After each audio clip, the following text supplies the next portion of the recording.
ഒരു കല്യാണപ്രായമായ സ്ത്രീ, പഴയ കാലത്തായിരിക്കും ഇപ്പോഴല്ലായിരിക്കും, ഒരു സ്ത്രീ അവളുടെ മുഖം എപ്രകാരം നോക്കുന്നു അതുപോലെ വേണം പ്രമേയ രോഗി തൻ്റെ കാലുകളെ സംരക്ഷിക്കാൻ എന്ന് പറയും. ഇനി ഒരു കാലഘട്ടത്തിൽ നമ്മൾ ബ്ലഡ് ഷുഗർ പോലും ചെക്ക് ചെയ്യാതെ can detect your blood sugar എന്നുള്ള ലെവലിൽ വല്ലതും വന്നാൽ ഇറ്റ് വിൽ ബി ഫാന്റാസ്റ്റിക്. ഇതിന് എക്സാമ്പിൾ ഈക്വലൻ്റ് പറയുകയാണെങ്കിൽ നമ്മൾ റോഡ് സൈഡിൽ കൂടെ പോകുമ്പോൾ വണ്ടി ഇടിച്ച് മരിച്ചു പോയാലെന്ന് ചോദിക്കുന്ന പോലെ ഉള്ളൂ. ഇപ്പോൾ എപ്പോഴും വീട്ടിൽ ഇരിക്കാൻ പറ്റുമോ? അതുകൊണ്ട് അപ്പം നമ്മളിപ്പോൾ ഡയബറ്റിക് ട്രീറ്റ് ചെയ്യാൻ വിട്ടാലോ അതിലിരട്ടി കോംപ്ലിക്കേഷൻ അല്ല. അതെ.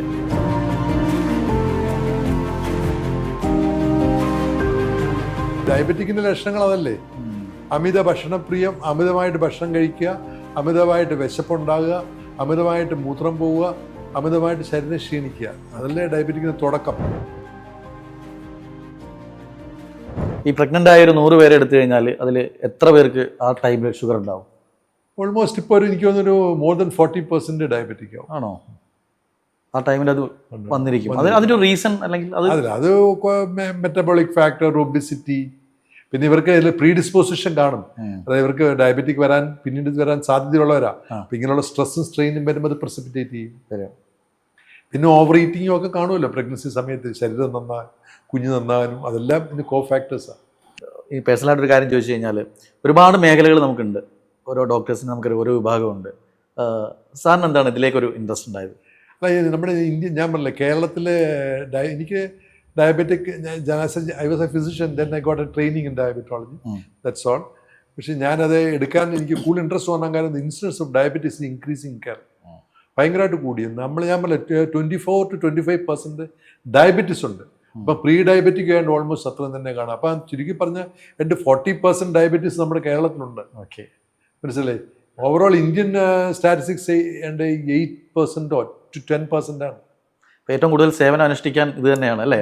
ഒരുപാട് പിന്നെ പേഷ്യന്റിനോടെല്ലാം പറഞ്ഞു കൊടുക്കാം, വളരെ ആക്റ്റീവായിട്ട്. പിന്നെ ഈ ഡയബറ്റിക്കിൻ്റെ കോംപ്ലിക്കേഷൻസ് ആണെങ്കിലും നമുക്ക് അവരെപ്പോഴും പറഞ്ഞ് മനസ്സിലാക്കാം, അവർ what to do, what not to do. പിന്നെ ഒരു കോംപ്ലിക്കേഷൻ പിന്നെ നമ്മൾ പറയാൻ വിട്ടുപോയ ഒരു കോംപ്ലിക്കേഷൻ ഈ പെരിഫറൽ ആർട്ടറി ഡിസീസ്, ആംപുട്ടേഷൻ, ബ്ലൈൻഡ്നെസ്, അതൊക്കെ ഭയങ്കര ഒരു ഡെഡ് സംഗതിയില്ല. ഇപ്പം നമ്മൾ കാലിൽ കെയർ എടുക്കണം, കാലിൽ പ്രത്യേക ഫംഗൽ ഇൻഫെക്ഷൻ ഒന്നും ഉണ്ടാകരുത്. അവർ പറഞ്ഞ് നമ്മുടെ ഭാഷ പറഞ്ഞാൽ ഒരു കല്യാണപ്രായമായ സ്ത്രീ, പഴയ കാലത്തായിരിക്കും ഇപ്പോഴല്ലായിരിക്കും, ഒരു സ്ത്രീ അവളുടെ മുഖം എപ്രകാരം നോക്കുന്നു അതുപോലെ വേണം പ്രമേയ രോഗി തൻ്റെ കാലുകളെ സംരക്ഷിക്കാൻ എന്ന് പറയും. കാര്യം അതൊന്നും ഒരു സോറോ ഒന്നും പലരും പലപ്പോഴും ഡയബറ്റിക് ഊണ്ടൊക്കെ വന്നു കഴിയുമ്പോൾ ഇഗ്നോർ ചെയ്യും. ഇത് ഈ വെടിമരുന്നിന് തീ പിടിക്കുന്ന പോലെ ഒരാഴ്ച 2 ആഴ്ച കഴിയുമ്പോൾ സംഗതി മാറിപ്പോവും.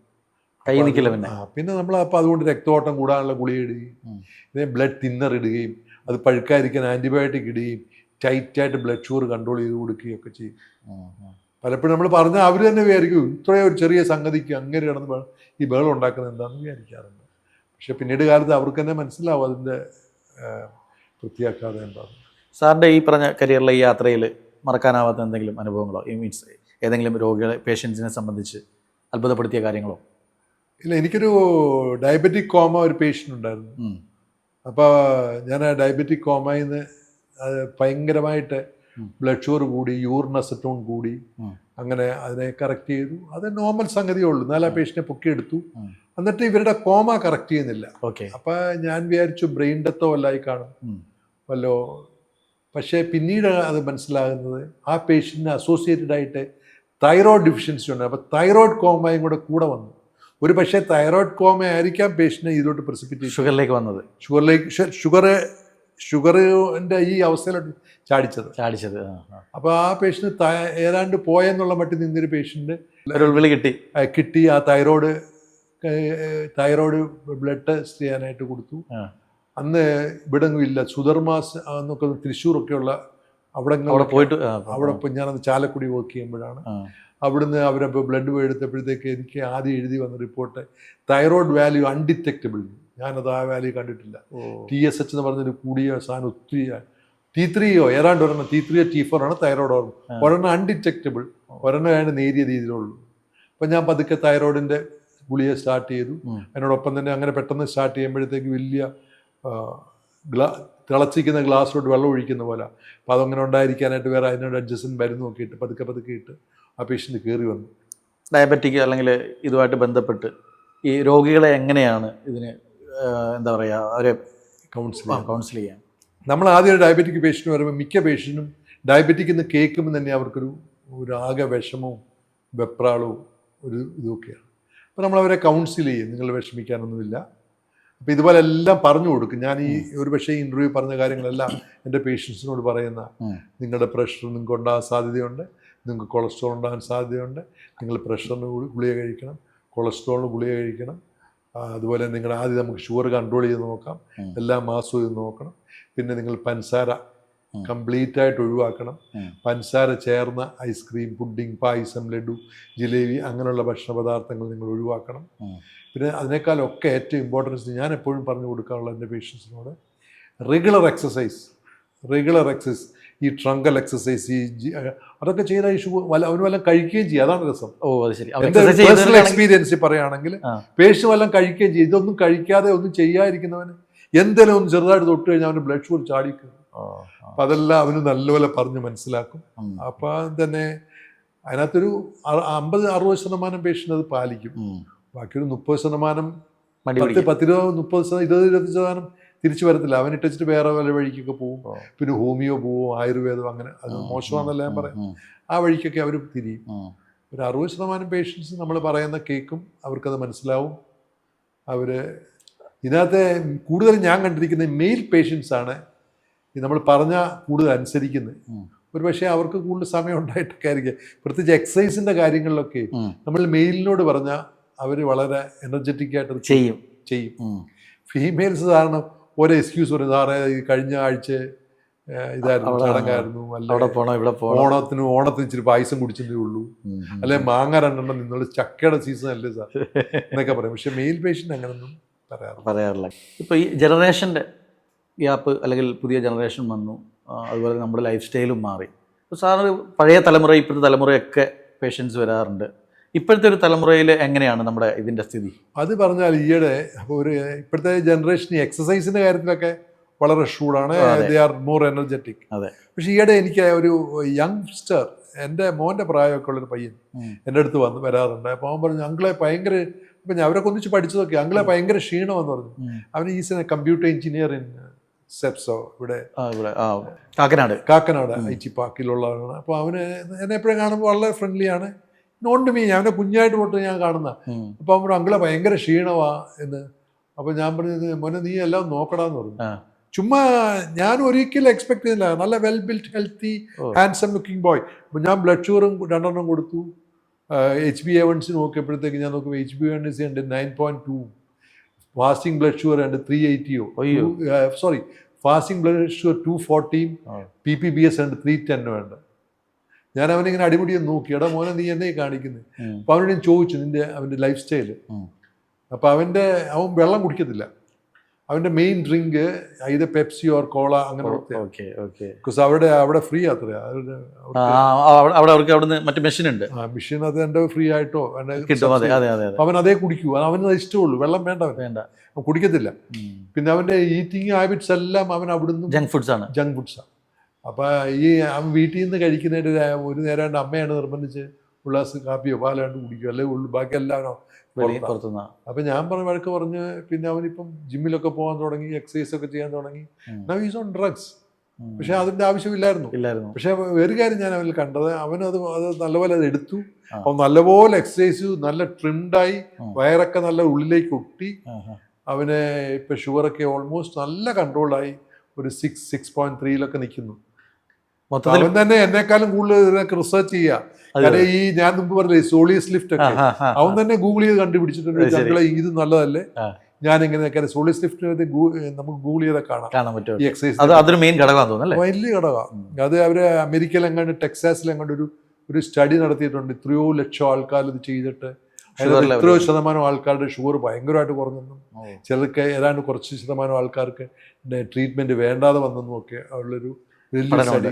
More than 1 lakh people involve ചെയ്ത് ഒരു സ്റ്റഡിയൊക്കെ ഉണ്ട്. അതൊക്കെ ഈ പിള്ളേർ, ഈ IT പിള്ളേരാകുമ്പോൾ അതൊക്കെ പെട്ടെന്ന് നോക്കുകയും. അതുപോലെ തന്നെ ഒരു വേറൊരു വിഷയമുണ്ട്. ഈ ഗ്ലൈക്കോമെറ്റിനകത്ത് ചിലപ്പം വേറെ തലവേദന ഉണ്ടാവുന്നോ, വയറ്റിളക്കം ഉണ്ടാവും എന്നൊക്കെ പറയുമ്പോൾ പിന്നെ ഏതെങ്കിലും വയറ്റിളക്കം വന്നാൽ അങ്ങളെ ഗ്ലൈക്കോമെറ്റ് കഴിച്ചിട്ടാണ് പറഞ്ഞ് വരാറുണ്ട്. അതൊക്കെ നമ്മൾ പറഞ്ഞു കൊടുക്കണം, പിന്നെ അത്രേ ഉള്ളൂ എന്നൊക്കെ പറയും. ഇപ്പം AI കാലമാണ്. ഈ AI എല്ലാ മേഖലകളെയും ബാധിക്കുന്നുണ്ട്, അല്ലെങ്കിൽ AI കടന്നുകയറ്റം ഉണ്ടെന്ന് തന്നെ പറയാം. നമ്മുടെ ഈ ഒരു മേഖലയിൽ AI ഒരു സ്വാധീനം എങ്ങനെ? ഒരു പക്ഷേ ഇനിയും ഒരു കാലഘട്ടത്തിൽ നമ്മൾ ബ്ലഡ് ഷുഗർ പോലും ചെക്ക് ചെയ്യാതെ AI can detect your blood sugar എന്ന് പോലെ ലെവൽ വല്ലതും വന്നാൽ ഇറ്റ് വിൽ ബി ഫാന്റാസ്റ്റിക്. നമ്മൾ നേരിട്ട് കുത്തി, അല്ലെ തന്നെ ഇപ്പോൾ കുത്താതെ എടുക്കുന്ന വാച്ചസ് ഒക്കെ ഉണ്ട്, ബട്ട് അതൊന്നും അത്ര ഒരു എഫക്റ്റീവ് അല്ല. ആക്യുറസി വൈസ് അത് നമ്മൾ സ്വീകരിക്കാഞ്ഞിട്ടാണോ നമ്മൾ അത് അങ്ങോട്ട് കൺവിൻസ്ഡ് അല്ല. ഓക്കെ, അത് ഫ്ലക്ച്വേഷൻ കാണുന്നുണ്ട് കേട്ടോ. ഫ്ലക്ച്വേഷൻ കാണുന്നുണ്ട്. അപ്പൊ എനിക്ക് ഇവിടെ രണ്ടു നെയ്ബേഴ്സ് ഉണ്ട്, അവർക്ക് ഈ ഇലക്ട്രോണിക് BP അപ്പാരറ്റസ് ഉണ്ട്. ഇപ്പൊ രാത്രി അടിക്കുമ്പോൾ അത് 200 140 ഒക്കെ പോകും. അപ്പൊ അവർ ഈ BP അപ്പാരറ്റസും അടിച്ച് പിടിച്ചോണ്ട് ഓടി എന്റെ വീടിന്റെ വാതിക്ക് വന്നിട്ട് ബെല്ലടിയും അടിയാ. അപ്പൊ ഞാൻ നോക്കുമ്പോഴത്തേക്ക് എന്റെ BP അപ്പാരറ്റസ് നോക്കുമ്പോൾ 160. ആ ഓടി വന്ന ടെൻഷന്റെ ഒക്കെ ഉള്ളൂ, ഈ പറയുന്ന BP ഒന്നും ഇല്ല. അപ്പൊ ഈ ലീഡൊക്കെ അതിന്റെ ഇലക്ട്രോണിക് സാധനമൊക്കെ വെക്കുന്നൊക്കെ ഇച്ചിരി അങ്ങോട്ടോ ഇങ്ങോട്ടോ മാറിയാലൊക്കെ മനസ്സിലായി ഒത്തിരി വ്യത്യാസങ്ങൾ ഉണ്ടാകും. ഇലക്ട്രോണിക് നമ്മളെ പഴയ രീതിയും അല്ലെങ്കിൽ ഇപ്പൊ നമ്മൾ പോകുന്ന രീതി തന്നെയാണ് ഒരു പക്ഷേ. പിന്നെ AI അതിലൊക്കെ ഒത്തിരി കറക്ഷനൊക്കെ വന്നേക്കാം ഫ്യൂച്ചറിൽ അതൊക്കെ ഒത്തിരി കറക്ഷൻ വന്നേക്കാം. ഒരുപാട് ഡിമാൻഡിങ് ആയിട്ടുള്ളൊരു മേഖലയാണ്, പ്രത്യേകിച്ചും ഈ ഒരു വിഭാഗമാകുമ്പോൾ ഡയബറ്റിക് എന്ന് പറയുമ്പോൾ. അപ്പം ഡോക്ടറുടെ ഒരു ജീവിതശൈലി തന്നെ എങ്ങനെയാണ് ഇതിനിടയിൽ ഇത്രയും തിരക്കിനിടയിൽ കൊണ്ടുപോകുന്നത്? ഞാൻ രാവിലെ കഴിഞ്ഞ 30 വർഷമായിട്ട് എനിക്കൊരു 1 hour സിവിയർ നല്ലൊരു, ഞങ്ങളൊരു ഗ്രൂപ്പ് തന്നെ ഉണ്ട് അവിടെ സ്റ്റേഡിയത്തിൽ ഒരു നടപ്പുണ്ട്, ഒരു നടപ്പ് ഗ്യാങ് എന്ന് പറയും ഞങ്ങൾ. അവിടെ ഞാനും അതിനകത്ത് പാർട്ടിസിപ്പേറ്റ് ചെയ്തു. 1 hour വാക്കിംഗ് കഴിഞ്ഞിട്ട് എൻ്റെ ജീവിതം തുടങ്ങുള്ളൂ. അത് മസ്റ്റാണ്. ഞായറാഴ്ച ഒഴിച്ച് ബാക്കിയുള്ള ദിവസങ്ങളൊക്കെ ഞാൻ പോകും. ഞായറാഴ്ച ഞാൻ പള്ളിയിൽ പോകുന്നു. എൻ്റെ കൂട്ടുകാർ ഞായറാഴ്ചയും കണ്ടക്ട് ചെയ്യുന്നുണ്ട്. ഞാൻ ഞായറാഴ്ച കൂടാറില്ല, ബാക്കിയുള്ള ദിവസങ്ങളെല്ലാം തന്നെയുണ്ട്. ഒരു 1 hour എക്സസൈസ് കഴിഞ്ഞ് ഇവിടെ വന്ന്. എത്ര മണിക്കാണ്? ഞാനൊരു 6 മണിയാകുമ്പം അവിടെ ചെല്ലും. അതാണ് ഈ സ്റ്റാർട്ടിങ്. അത് കഴിഞ്ഞാൽ നേരെ ജോലിയിലേക്ക്? ഇല്ല, ഇവിടെ വന്ന് കുളിച്ച് റെഡിയായി ഞാൻ നേരെ ഹോസ്പിറ്റലിലേക്ക് പോകുന്നു. പിന്നെ ഭക്ഷണ രീതികളൊക്കെ ഞാൻ കണ്ടമാനം ചോറ് വാരി ഉണ്ണുകയല്ല. ചോറിന് പകരം കൂടുതൽ കറിയാക്കും, ഇറച്ചിയോ മീനോ ഒക്കെ കൂടുതൽ കഴിക്കും. പിന്നെ ഉച്ചയ്ക്ക് ഞാൻ ഭക്ഷണം കഴിച്ചു കഴിഞ്ഞാൽ വൈകിട്ട് ഞാൻ സാധാരണ വണ്ണം കുറയ്ക്കാനും വയറ് കുറയ്ക്കാനും ഷുഗർ ഒക്കെ ഒന്നുകൂടെ കുറഞ്ഞിരിക്കാനും ഒക്കെ വേണ്ടി ഞാൻ മില്ലറ്റ്സാണ് എടുക്കുന്നത്. അപ്പോൾ ഒരു 1 meal ഒരു മില്ലറ്റ്സ് ആക്കും. അപ്പം അതിനിടയ്ക്ക് വിശക്കുപോലും ചെയ്യുകയാണെങ്കിൽ ഒരു നല്ലൊരു പ്രോട്ടീൻ ഡ്രിങ്ക് അങ്ങ് എടുക്കും, കഴിക്കും. അതോടുകൂടി ആവശ്യത്തിനുള്ളതായി. പിന്നെ 4 മണിക്കൊരു ടീയോ എല്ലാം എടുക്കും. ഇപ്പോൾ ഏറ്റവും കൂടുതലൊരു ഒരു ചലഞ്ച് അല്ലെങ്കിൽ നടന്നുകൊണ്ടിരിക്കുന്നത് ചോറും ചപ്പാത്തിയും തമ്മിലാണ്. അപ്പോൾ പലരും പറയുന്നുണ്ട് ചോറ് കട്ട് ചെയ്ത് ചപ്പാത്തി കഴിക്കാം, ചിലർ പറയുന്നു ചോറ് കഴിക്കാതെ ചപ്പാത്തി ഒന്നും എല്ലാം ഒക്കെ almost same equivalent of carbohydrate ആണ്. ചപ്പാത്തിക്ക് ഒരു സംഗതി സ്ലോ റിലീസിലാണ്, പതുക്കെ ഇവിടത്തോളം ഏതാണ്ട് ഓൾമോസ്റ്റ് സെയിം ആണ്. ചോറും ചപ്പാത്തിയൊന്നും, ചോറിനകത്തുള്ള കാർബോഹൈഡ്രേറ്റും ചപ്പാത്തിയിലുള്ള കാർബോഹൈഡ്രേറ്റും തമ്മിൽ വലിയൊരു വ്യത്യാസമൊന്നുമില്ല. പക്ഷേ ചോറും മില്ലറ്റ്സും നോക്കുവാണെങ്കിൽ മില്ലറ്റ്സിനകത്തും കാർബോഹൈഡ്രേറ്റ് ഉണ്ട്, വളരെയധികം അളവ് കുറവാണ്. പിന്നെ മില്ലറ്റ്സിന് വേറെ കുറേ ഇതുണ്ട്. നമുക്ക് നമ്മുടെ ശരീരത്തിൻ്റെ വയറിൻ്റെ ബ്ലോട്ടിങ് കുറയും, നമ്മുടെ വണ്ണം കുറയ്ക്കാൻ നല്ലതാണ്. ഒരു മീല് മില്ലറ്റ് ആക്കാം, അങ്ങനെ ഇല്ല. ഒരു മില്ലറ്റ് കഴിക്കാൻ അങ്ങനെ വലിയ ബുദ്ധിമുട്ടൊന്നുമില്ല. മില്ലറ്റിൻ്റെ കഞ്ഞിയോ മില്ലറ്റിൻ്റെ കുറുക്കോ, അത് കഞ്ഞിയൊക്കകത്ത് നമ്മുടെ സാധാരണ ചേർക്കുന്ന പോലെ കാച്ചിമോര് ഇറച്ചിയും മീനും ഒക്കെ ഇട്ട് ഉപയോഗിച്ചും കഴിക്കാം, അങ്ങനെ കുഴപ്പമൊന്നുമില്ല. ഈ ക്യാൻസർ പോലുള്ള വലിയ രോഗങ്ങൾ വരുന്നവരിൽ നമ്മുടെ ഈ ഒരു അസുഖം അത് എങ്ങനെ ബാധിക്കും? അതിനൊരു വലിയൊരു ചോദ്യമാണ്. ആ ചോദ്യം കേട്ട് കഴിഞ്ഞാൽ എല്ലാവരും വിഷമിച്ചു പോകും. ഈ ഡയബറ്റിക്കാർക്ക് ആസ് സച്ച് ക്യാൻസറിന് ഒരു ചെറിയ ടെൻഡൻസി ഉണ്ട്. പിന്നെ ഡയബറ്റീസിൻ്റെ ട്രീറ്റ്മെൻറ്റിനകത്തുള്ള ഇൻസുലിന് അതിനും ചെറിയൊരു സാധ്യതയുണ്ട് ക്യാൻസറിലേക്ക് നയിക്കാൻ. പക്ഷെ അതൊക്കെ നോക്കുവാണെങ്കിൽ റോഡിൽ കൂടെ നടക്കുമ്പോൾ വണ്ടി ഇടിച്ചെത്തുന്ന ആ കണക്ക് വെച്ച് നോക്കാനൊന്നുമില്ല. പക്ഷേ സ്ട്രിക്റ്റായിട്ട് മെഡിക്കലായിട്ട് ചോദിക്കുമ്പോൾ പറയേണ്ട ഉത്തരവാണ് ഡയബറ്റിക്കാർക്ക് ക്യാൻസർ ഉണ്ടാകാൻ സാധ്യതയുണ്ട്.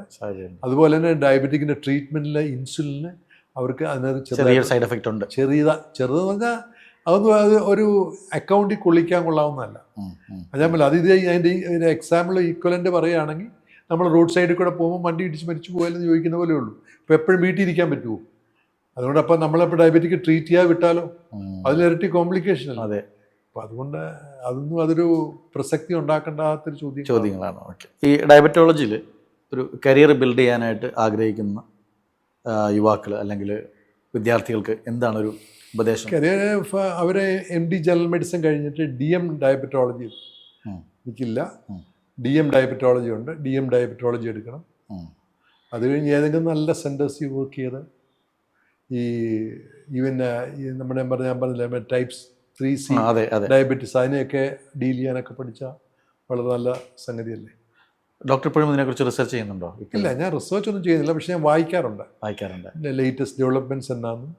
പിന്നെ ഞങ്ങൾക്ക് തന്നെ കോൺഫറൻസുകളൊക്കെ ധാരാളം ഉണ്ടാവുന്നു. ഇതിൻ്റെ ഈ ഒരു മേഖലയിൽ നമ്മുടെ മൊത്തം ലോകത്തിൽ മൊത്തം നോക്കുകയാണെന്നുണ്ടെങ്കിൽ ഏറ്റവും മികച്ച ചികിത്സ നൽകുന്ന കൺട്രി അങ്ങനെ നോക്കിയിട്ടുണ്ടോ? അങ്ങനൊന്നുമില്ല. നമ്മുടെ ഇവിടെ ചെയ്യുന്ന ട്രീറ്റ്മെൻറ്റ് നിങ്ങൾ ടെക്സാസിൽ ചെന്നാലും ഇംഗ്ലണ്ടിൽ ചെന്നാലും ഇതൊക്കെ ഉള്ളൂ. ഇതിന് മുകളിലൊരു ട്രീറ്റ്മെൻറ്റോ ഗുളികകളോ ഇല്ല. ഇന്ന് അവിടെ കിട്ടുന്ന മരുന്നുകളെല്ലാം ഇവിടെയും കിട്ടും. ഇവിടെ കിട്ടുന്ന അതൊക്കെ ഒരു 50 വർഷം മുമ്പായിരുന്നു. അവിടെ ഉള്ള ഇൻസുലിൻ ഇവിടെ ഇല്ല, ഇവിടെയുള്ള ഇൻസുലിൻ അവിടെ ഇല്ല. ഒരു പക്ഷേ നിങ്ങൾ തന്നെ ഒരു കാലത്ത് ഇവിടെ നിന്ന് വരുന്ന എല്ലാ പേഷ്യൻറ്റും നേരെ വെല്ലൂർക്ക് പോകുമായിരുന്നു. അന്ന് വെല്ലൂരിലുള്ളൂ CT സ്കാനും ഒക്കെ. ഇന്നിവിടെ മുക്കിനുണ്ട്. അപ്പോൾ യാതൊരു രീതിയിലും ഒരു വ്യത്യാസമൊന്നും വലുതായിട്ടില്ല. പിന്നെ അവരിൽ ഹിമറ്റോളജിയിലൊക്കെ അവർ കുറച്ചുകൂടി വളർന്നിട്ടുണ്ട്. അവരുടെ എക്സ്പോഷർ ഇച്ചിരി കൂടുതലാണെന്നല്ലാതെ വലിയ ബാക്കിയുള്ള ട്രീറ്റ്മെൻറ്റ് വൈസ് നമ്മുടെ ഹോസ്പിറ്റലുകൾ അതുപോലെ തന്നെ സെൽഫ് സഫിഷ്യൻ്റാണ്. ഒരു രീതിയിലും കുറവില്ല. അമേരിക്കയിൽ പോയി ഒരു ഡയബറ്റിക് പേഷ്യൻ്റ് ട്രീറ്റ് ചെയ്യുന്നതും ഇവിടെ ട്രീറ്റ് ചെയ്യുന്നതും ഒരുപോലെ ആയിരിക്കും, ഒരു വ്യത്യാസമില്ല. ഒരു പക്ഷേ ഈ ഇന്ത്യക്കാരനെ കൂടുതൽ അറിയാവുന്ന ഇന്ത്യൻ ഫിസിഷ്യൻസ് ആയിരിക്കും. അവർ they'll do better. കാര്യം പുറത്തുനിന്ന് വരുന്ന ആൾക്കാരൊക്കെ നമ്മുടെ അടുത്ത് വരാറുണ്ട്, നമ്മുടെ അടുത്ത് ചികിത്സയ്ക്ക് വരാറുണ്ട്. ഇനിയിപ്പോൾ ഏറ്റവും ഒടുവിലായിട്ട് ഇൻ്റർവ്യൂ അവസാനിപ്പിക്കുന്നതിന് മുമ്പ് തീർച്ചയായും എല്ലാവർക്കും പേടിയുള്ളത് അല്ലെങ്കിൽ തന്നെ മിക്കവരിലും നമ്മൾ കേൾക്കാറുള്ളതാണ് ഷുഗർ എന്നുള്ളത്. അപ്പോൾ നമ്മൾ കണ്ടുകൊണ്ടിരിക്കുന്ന മൈഫിൻ TVയുടെ പ്രേക്ഷകരോട് എന്താണ്? അല്ല, എല്ലാവരും പറയാനുള്ള വേറൊന്നുമില്ല. ഡയബറ്റിക് ഉണ്ടായാൽ പേടിക്കാനൊന്നുമില്ല. പക്ഷേ ഡയബറ്റിക് ഉണ്ടാകാതിരിക്കാനും പ്രത്യേകം ശ്രദ്ധിക്കുക. എങ്ങനെ? ഒരു ഡെഫിനറ്റ്ലി ഒരു 1 hour എക്സസൈസ്, പഞ്ചസാര കഴിവതും കുറയ്ക്കുക, വണ്ണം കഴിവതും കുറയ്ക്കുക, കൊളസ്ട്രോളിലൊക്കെ എപ്പോഴും ഒരു നോട്ടം വെക്കുക, BP-യിലൊക്കെ എപ്പോഴും ഒരു നോട്ടം വെക്കുക. അങ്ങനെ ലൈഫ് സ്റ്റൈൽ ഡിസീസുകൾ നമുക്ക് സേവ് ചെയ്യാവുന്ന അത്രയും നമ്മളെ സേവ് ചെയ്തെടുക്കാൻ സാധിക്കും. അതുപോലെ തന്നെ പ്രമേയ രോഗികളാണെങ്കിൽ പോലും തന്നെ ഇത്രയും കാര്യങ്ങൾ പാലിച്ച ഒരു നല്ല രീതിയിൽ നമുക്ക് ഗുളികയുടെ അളവുകൾ കുറയ്ക്കാനും കോംപ്ലിക്കേഷൻസ് കുറയ്ക്കാനും ഷുഗർ വളരെയധികം കൺട്രോൾ ചെയ്യാനും അല്ലെങ്കിൽ ഡയബറ്റിക് ഇല്ലാത്ത ആൾക്കാർക്കും പ്രീ ഡയബറ്റിക്കാർക്കും ഡയബറ്റിക് പോസ്റ്റ്പോൺ ചെയ്യാനും സാധിക്കും എന്നുള്ള കാര്യം എല്ലാവരും അറിഞ്ഞിരിക്കണം. അപ്പോൾ ഇതിനെപ്പറ്റി കേട്ട് യാതൊരു രീതിയിലും പേടിക്കേണ്ട കാര്യങ്ങളൊന്നും തന്നെ ഇല്ല. അല്ല ഡോക്ടറെ, കേട്ടിട്ടുണ്ട് ഈ ഷുഗർ വന്നു കഴിഞ്ഞാൽ 2 രീതിയിലാണ് കേട്ടിട്ടുണ്ട്. ചിലർക്ക് തടി വെക്കും, ചിലർ വല്ലാണ്ട് മെലിഞ്ഞും പോകും. അതൊരു ഷുഗറിൻ്റെ ലക്ഷണമാണെന്ന് പറയാറുണ്ട്. ഈ ടൈപ്പ് 2 ഡയബറ്റീസ് തന്നെ 2 രീതിയിലുണ്ട്. വണ്ണം കൂടിയ ആൾക്കാരുമുണ്ട്, വണ്ണം കുറഞ്ഞ ആൾക്കാരുമുണ്ട്. വണ്ണം കുറഞ്ഞ ആൾക്കാരിൽ നമ്മളതനുസരിച്ച് മരുന്നിലെ മോഡിഫൈ ചെയ്യണം. മിക്കവാറും അവർക്ക് ഇൻസുലിൻ കൂടുതലായിട്ട് വേണ്ടി വരും. അങ്ങനെയാണ് കണ്ടുവരുന്നത്. ഈ മെലിഞ്ഞ് വരുമ്പോൾ നമുക്കതൊരു ലക്ഷണമായിട്ട് എടുക്കാമോ? മെലിഞ്ഞ് വരുമ്പോൾ ഡെഫിനറ്റ്ലി ഡയബറ്റിക്കിൻ്റെ ലക്ഷണങ്ങൾ അതല്ലേ. അമിത ഭക്ഷണപ്രിയം, അമിതമായിട്ട് ഭക്ഷണം കഴിക്കുക, അമിതമായിട്ട് വിശപ്പുണ്ടാകുക, അമിതമായിട്ട് മൂത്രം പോവുക, അമിതമായിട്ട് ശരീരം ക്ഷീണിക്കുക, അതല്ലേ ഡയബറ്റിക്കിൻ്റെ തുടക്കം. ഇത്ര നേരം ഈ വിലപ്പെട്ട സമയം നമ്മളോടൊപ്പം നമ്മുടെ മൈഫിൻ TVയുടെ പ്രേക്ഷകരോടൊപ്പം ചെലവഴിച്ചതിന് ഒരുപാട് നന്ദി. Thank you.